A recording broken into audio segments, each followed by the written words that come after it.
দুটি জিনিস মানুষকে সবচাইতে বেশি আল্লাহর জান্নাতে প্রবেশ করাবে।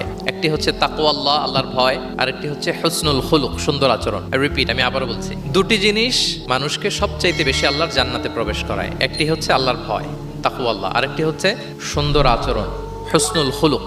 এখানে বলা হয়নি যে নামাজ মানুষকে বেশি জান্নাতে প্রবেশ করাবে, রোজা প্রবেশ করাবে, যাকাত করাবে, হজ করাবে, এমন কিছু বলা হয়েছে না। বরং সুন্দর আচরণ মানুষকে বেশি জান্নাতে প্রবেশ করায়। আমরা অনেক সময় ইসলামের এই এসেন্সটা ধরতে পারি না। দেখবেন যে খুব নামাজি কিন্তু খিটখিটে মেজাজের লোক, খুব নামাজি স্ত্রীর সাথে খারাপ আচরণ করে, খুব আল্লাহওয়ালা প্রতিবেশীর সাথে ঝগড়া ঝাঁটি, খুব নামাজি মানুষ কলিগের সাথে সম্পর্ক ভালো নাই। এরকম লোক আমাদের সমাজে আছে না নাই বলেন? তার মানে ইসলামের যে ট্রু এসেন্স এটা ধরতে পারে নাই।